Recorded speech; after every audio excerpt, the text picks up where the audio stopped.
más. Yo no la voy a hacer tan artística como Julio, pero va a ser una vamos a la edad moderna, ¿sí? El ciclo de la humanidad.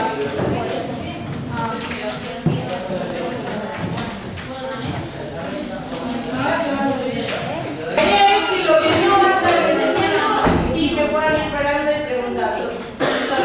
Tenemos la primera etapa, la edad antigua, la edad media, edad moderna y la edad contemporánea, ¿sí? ¿Recuerdan más o menos qué tiempo abarcaba la edad antigua? ¿Recuerdan que había un antes de Cristo, un después de Cristo? ¿Hay una ubicación más o menos temporal?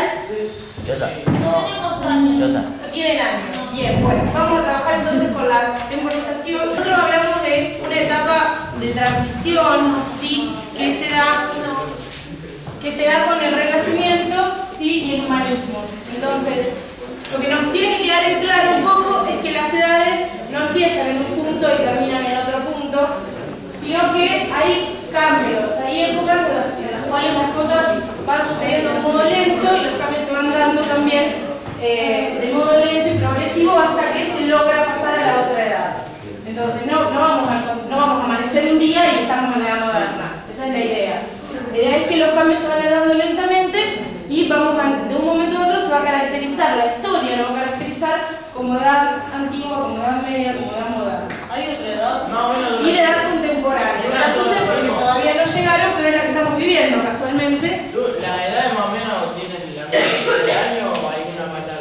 No, las edades están caracterizadas por un hecho, ¿sí? que ha cambiado realmente toda la época. Por ejemplo, la edad antigua se dice que comienza con la historia, ¿sí? en el 3000 a.C., con la invención de la escritura. Muy bien. Entonces, aquí empezaría la historia escrita. El corte que se da acá importante es en el 456 con esto es después de Cristo, con la división del Imperio Romano de Oriente y Occidente, ¿sí? La caída de Occidente. ¿Recuerdan el Imperio Romano? Bueno, el Imperio Romano dividido en dos, en el 456 cae Occidente, ahí se marca como el quiebre de esta edad.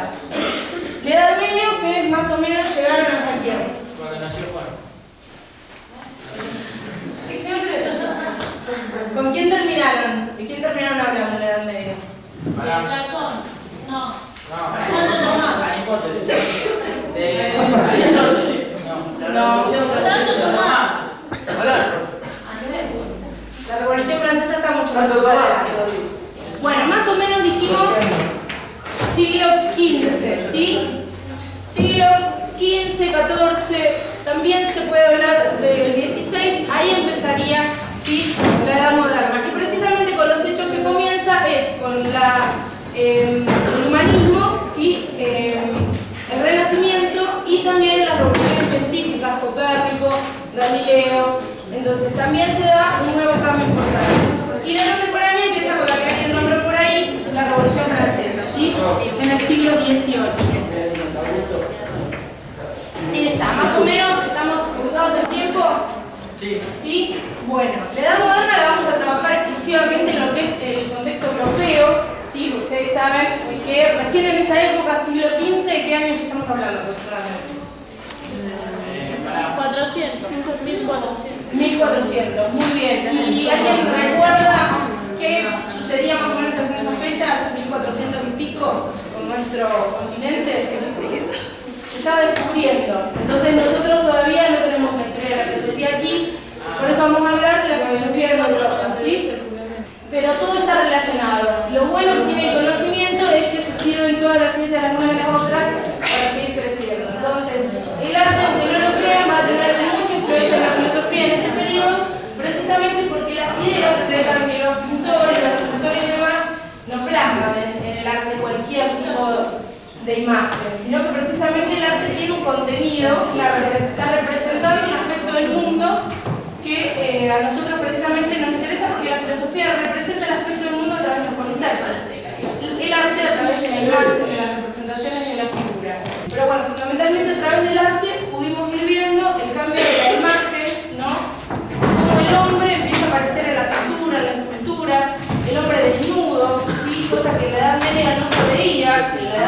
estábamos trabajando con prácticamente los rostros, la gente muy vestida, las imágenes oscuras, teniendo incluso un carácter místico. En la Edad Moderna aparece la luz, y lo que va a mostrar también es una preponderancia de la imagen del hombre. ¿Sí? Va a aparecer el hombre resaltado en el arte, y precisamente eso es lo que nos va a interesar a nosotros para la filosofía, porque empieza un nuevo momento para el hombre en la filosofía, y es precisamente el hombre como el sujeto que va a conocer el mundo. Entonces, ya no vamos a hablar de religión, ya no vamos a hablar de mito, sino que vamos a hablar de ciencia.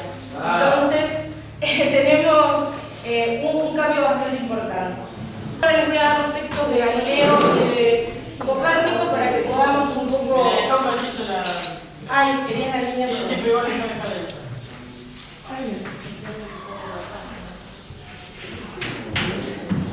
Bueno, es hasta la actualidad, no la cierren porque continúa. Estos son en realidad los cambios que van a dar lugar a la Edad Moderna.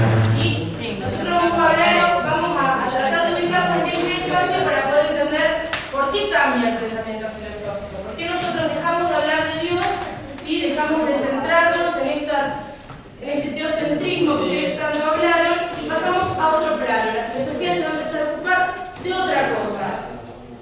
Va a dejar un poco atrás esto de lo religioso, ¿sí? Y va a empezar a tratar, como decía recién, en un carácter más científico, ¿sí? Van a estar muy ligadas, tanto como ustedes veían religión y filosofía, ahora van a estar muy ligadas filosofía y ciencia. Voy a ir copiando, porque después vamos a hacer un trabajito con esto, Y eso es humanismo y renacimiento, ¿no? Estamos viendo ambas.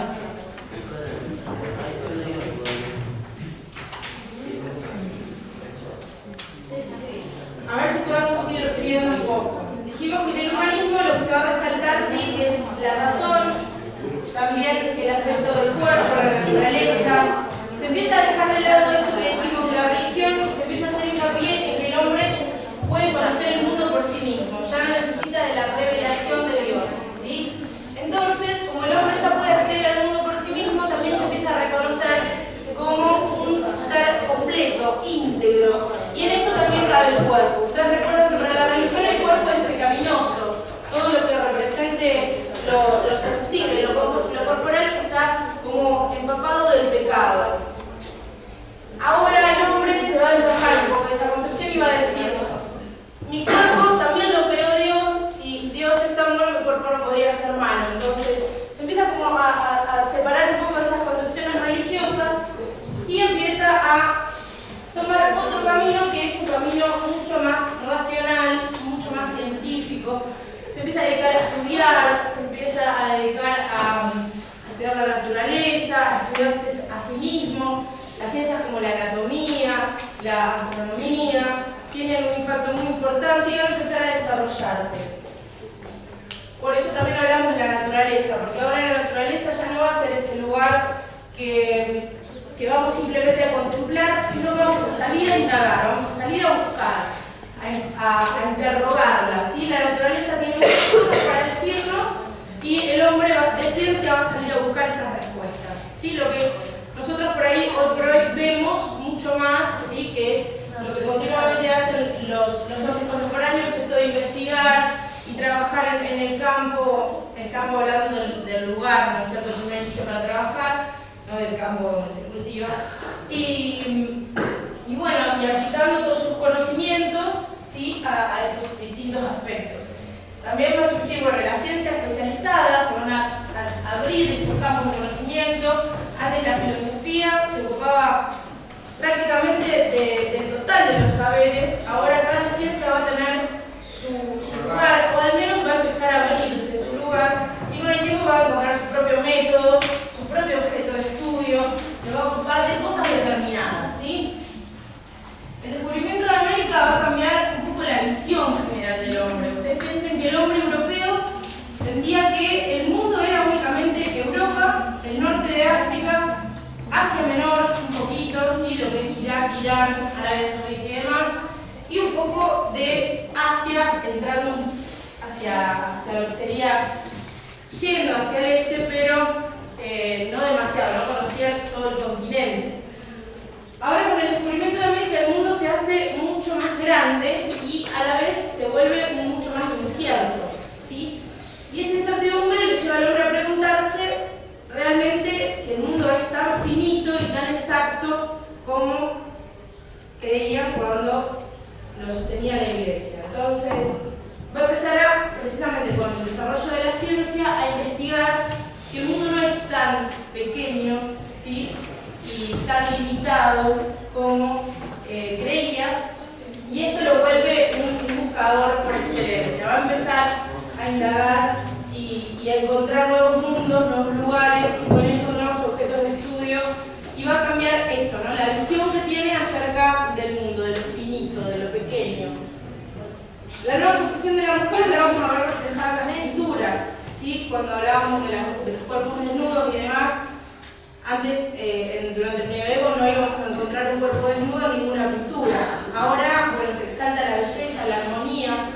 Por eso decimos que se retorna un poco a la antigüedad clásica. La antigüedad clásica es Platón, Aristóteles y toda la época, digamos, del siglo V a.C., toda la época que ustedes estudiaron en la primera etapa, ¿sí? Lo más rico de esa época era precisamente esta vuelta a la naturaleza, de valorar lo que la naturaleza nos había dado y este reconocimiento del cuerpo como algo bello, armónico. También se va a retomar en el arte del Renacimiento.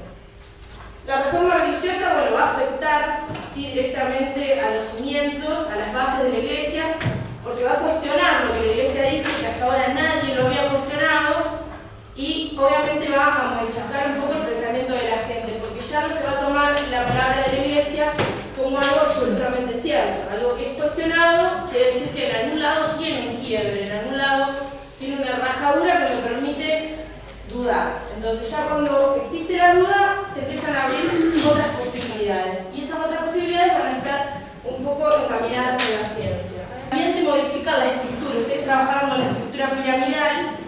Acá lo que va a suceder es que la estructura se va a modificar porque se va a sacar a Dios de la cima de la estructura y se van a hacer un poco más horizontales, si se quiere. No del todo, todavía estamos en una época de transición, de cambios. Más adelante quizás sí vamos a ver un poco más la estructura social dividida, como por ahí la vemos ahora, en dos partes, ¿sí? Una parte que trabaja y que está ocupada más de lo que sería, no quiero decir los pobres, pero bueno, está un poco dividida en esto, ¿no? El pobre, el rico, tiene más una estructura económica, la división de la sociedad, que el piramidal, como tenía en ese momento, porque la jerarquía la tenía la Iglesia y pasaba a Dios. Y la relación de la imprenta también va a ser fundamental, porque se van a empezar a editar los libros que estaban prácticamente fuera del alcance de la gente, porque estaban encerrados en los monasterios y los únicos que estudiaban eran los monjes.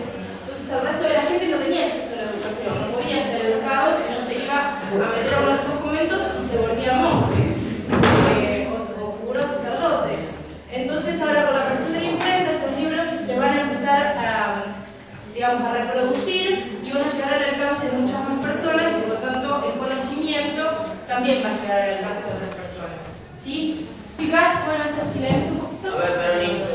Y vamos a trabajar ahora el texto 3 y 4, ¿sí? Yo tengo el 2. El 3, pero están en todas las mesas, es para que trabajen más o menos en grupo, pueden extraerlas en general y después las vamos a ir colgando en el pizarrón. El texto 3 les va a hablar de Copérnico, ¿sí? Y el 4 les va a hablar de Galileo. Vamos a trabajar un poco más para que ustedes puedan entender el tema de las revoluciones científicas, ¿sí? ¿Por qué se habla de la revolución científica en esta época de la modernidad? ¿Sí? Así que vamos a leerlo, traten de ir rescatando las ideas principales y, como les decía a la chica, traten de buscar aquello que no estaba en la Edad Media, ¿sí? ¿A dónde se produce el cambio? ¿Qué es lo nuevo, lo diferente que van a encontrar en el texto que durante todo lo que vieron en la Edad Media no estaba? ¿Sí? Subráyenlo, marquen las palabras más importantes, no hay problema, es de ustedes la hoja, pero la idea es que puedan rescatar las ideas. En Galileo y en Copérnico no importa quiénes fueron o qué construyeron. sino la teoría. Y lo que importa es cómo cambiaron la visión del mundo, cómo afectaron sus ideas a lo que venía planteando el medioevo, lo que venía planteando la Iglesia, qué es lo nuevo, lo novedoso, pero precisamente qué es lo que establece la ruptura, lo que hace quebrar este pensamiento basado en Dios a un nuevo pensamiento más científico, ¿sí? La chica me preguntaba, ¿ponemos todo lo que hizo? No, es simplemente dato para que ustedes puedan ubicarse en tiempo y espacio y entender quién era, ¿sí? Quién era cada personaje. Pero la idea es que ustedes puedan rescatar las ideas o las novedades que puedan encontrar para ver en dónde se produce el quiebre, ¿sí? ¿Qué es lo que aportan de nuevo estos dos científicos a la época moderna, la época que está surgiendo? Muy poco, no están leyendo con un poco agudo. Tienen que afinar la vista. ¿Podemos corregir algo?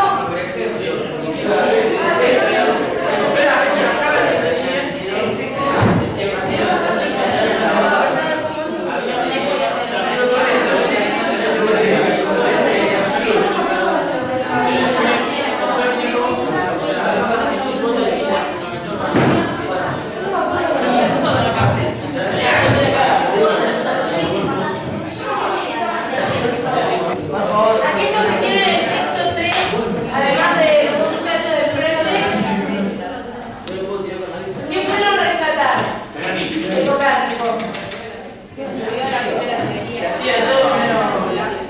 Bien, bien. Una de las primeras, digamos, uno de los primeros rasgos importantes entonces es el descubrimiento o la teoría, ¿sí?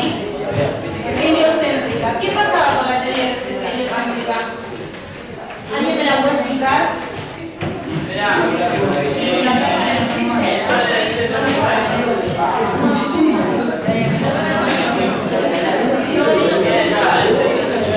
Chicos, hacemos silencio, no escuchamos. El sol está en el centro de la universo, chicas. Acá el compañero nos dice que la teoría heliocéntrica nos plantea que el sol está en el centro del universo. ¿Estamos todos de acuerdo? Heliocéntrica, bien. Y que los planetas, ¿qué es lo que hacen? Miran alrededor de él. ¿Esto por qué es un cambio? ¿Contra qué o ante qué se contrapone? Bien. ¿Cómo se llama? Bien. ¿Sí? Esta era la teoría que existía, ¿sí?, durante la Edad Media. ¿Sí? La teoría heliocéntrica. Entonces ahí tenemos el primer cambio de perspectiva, el primer cambio ante la visión del mundo. Ya no somos el centro del universo. Esto es lo que va a plantear la ciencia. Ya la Tierra no es el centro del universo. No todos los planetas y hasta el Sol giran alrededor de nosotros, sino que nosotros, para decir Copérnico, somos un planeta más en la infinidad, ¿sí?, del universo, y vamos nosotros a girar alrededor del Sol. ¿Y esto por qué afecta, les parece, a la visión que tenían antes los medievales? Algo más o menos así, está bien. ¿Por qué me ibas a decir vos? Y porque además, esto tiene mucho que ver también con la concepción de Dios. Porque Dios dice, no puede haber creado un universo infinito, porque Dios es el único infinito. Entonces, el universo es infinito quiere decir que no es perfecto, ¿sí?, que no es tan, que nosotros no somos una creación tan perfecta, cerrada y acabada como creíamos, sino que Dios creó otras cosas además de nosotros. Que nosotros no somos tan importantes en el centro de la creación como creíamos, ¿sí?, con la Iglesia y en el medioevo. Bien, ¿qué otra característica hay dentro del texto de Copérnico?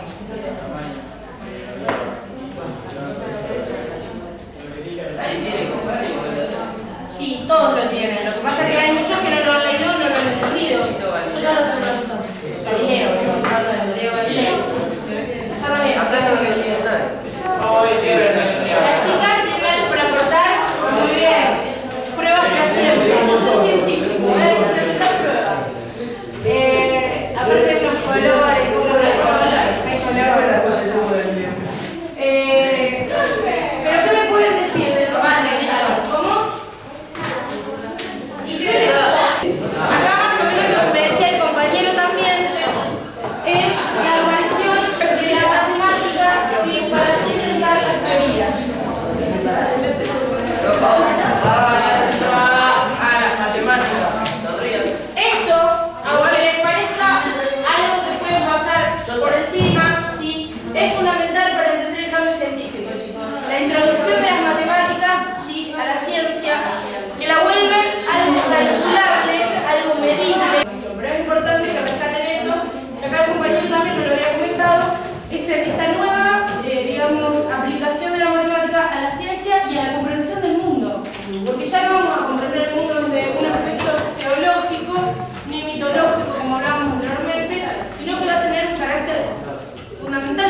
Aristarco, él también había descubierto esta teoría, había elaborado una teoría similar, ¿sí?, a la que había elaborado Copérnico, pero ¿qué le faltaba, que me decías vos?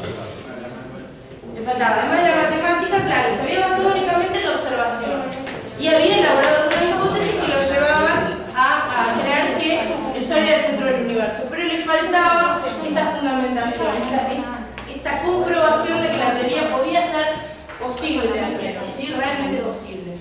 Bien. Y el cambio que va a introducir Galileo, que nos va a permitir todavía más fundamentar esta teoría heliocéntrica, ¿cuál es? Todo el mundo me nombró ahí lo que había inventado. ¿En qué? No te escuché. No. Bien, eso también me lo dijeron los chicos. La invención del telescopio lo que me va a permitir es precisamente... Ustedes no, ustedes no libres. La observación de los cuerpos celestes. Lo que le va a permitir es la observación de los cuerpos celestes de un modo más directo. Porque ustedes piensen que antes el cálculo se realizaba con el movimiento de las estrellas, era un poco menos riguroso, menos exacto. Ahora con la invención del telescopio, Galileo va a investigar la Luna, va a descubrir que la Luna tiene montañas también, va a ver cuerpos celestes a distancias increíbles, precisamente por esta perfección de la óptica que va a aplicar en el telescopio. Entonces, el cambio ya tiene un fundamento mayor y va a ser mucho menos cuestionable, aunque en la época va a seguir siendo muy cuestionado, incluso muchos van a morir en nombre de esta teoría. Giordano Bruno, por ejemplo, que era uno de los discípulos, fue muerto, ¿sí? Fue decapitado por la Iglesia, porque sostenía esta teoría que el universo era infinito. Entonces, bueno, la Iglesia obviamente afectaba el dogma de decir que el único infinito era Dios, el universo no podía ser infinito, el universo era limitado, y bueno, y esto le costó la vida sostener su teoría. En el caso de Copérnico simplemente lo planteó como una hipótesis, entonces pasó de algún modo, digamos, sí, no sé si desapercibido porque fue importante lo que planteó, pero no fue tan, digamos, modificante para la Iglesia porque era una hipótesis. Trabajaba dentro del campo científico y bueno, y se permitió porque en ningún momento amenazó precisamente al dogma de la Iglesia. Y en el caso de Galileo tuvo que retractarse. Galileo tuvo que retractarse de sus dichos y estuvo hasta sus últimos días vigilado por la Iglesia para ver que, bueno, que no siguiera trabajando en este proyecto. Por supuesto lo hizo, pero bueno, en silencio y trabajando prácticamente con trabajo. Sí que van a generar una época de transición, es decir, no pasamos de un día para el otro a la edad moderna. No nos levantamos hoy y decimos, hoy empezó la edad moderna. No, estos cambios se van a ir dando muy lentamente, van a llevar aproximadamente 2 siglos, ¿sí? Tiene que haber un hecho que es un KDM, ¿sí? Entonces, va a durar aproximadamente 2 siglos, 14 y 15 o 15 y 16, en realidad se da a principios de uno y a fines del otro, y ya cuando nosotros nos metamos en un filósofo específico, cuando digamos que es el apogeo, el centro, la parte más importante de la modernidad, vamos a hablar ya del siglo XVII, ¿sí? Un poco más adelante. Así que pueden ver ustedes el tiempo que pasa todo esto para consolidarse bien lo que va a ser el pensamiento moderno. Podemos armar un cuadro comparativo, ¿sí? En el que ustedes rescaten estas cosas nuevas que aparecen en la modernidad y a la par pongan todas las cosas que se dejan atrás en el medioevo. Ustedes ya son expertos en filosofía medieval, la idea es que puedan elaborar este cuadro comparativo, ¿sí? Así que, ¿entienden? Sí. Vamos a utilizar más o menos estos conceptos y ustedes traten de buscar, ¿sí? ¿Por qué decimos que estos conceptos son nuevos? ¿A qué se contraponen? ¿Sí? Y van elaborando un cuadro de doble entrada. En un lado van a poner todo lo que se deja atrás, lo que se abandona, las ideas, las posturas, los estilos de vida, lo social, lo político. También otra de las cosas que nos quedó sin marcar es lo de las monarquías absolutas, que las chicas no me lo nombraron, no me acordé. También, ¿no? De que la Iglesia ahora pasa a un segundo plano porque se empieza a hablar de la formación de los estados nacionales. Entonces, como surgen los estados nacionales, surgen también los reyes absolutos. Estos reyes que quieren gobernar exclusivamente sobre su territorio y que no quieren que la Iglesia interfiera, ¿sí? En los mandatos de la tierra. Entonces se empieza a dividir esto. Bueno, el rey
en la otra. Entonces, en la Edad Media vamos a tener el apoyo de la fe. En la Edad Moderna dijimos que la fe pasa a segundo plano, aparece la razón.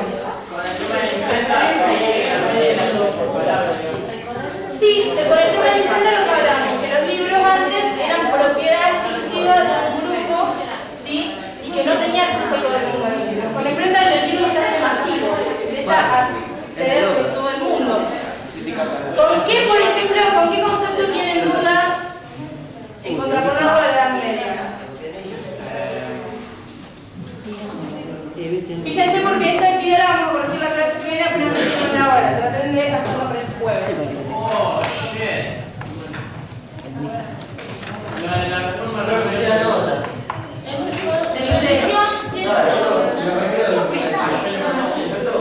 ¿Cómo es eso? La reforma religiosa tiene que ver precisamente con esto de que Lutero lo que va a decir es que lo que va a cuestionar es el modo en que la Iglesia sostiene, digamos, sus principios. Que, por ejemplo, que los curas sean los únicos que puedan leer la Biblia, que sean los únicos que la transmitan, que la gente no acceda libremente a leer los libros sagrados, que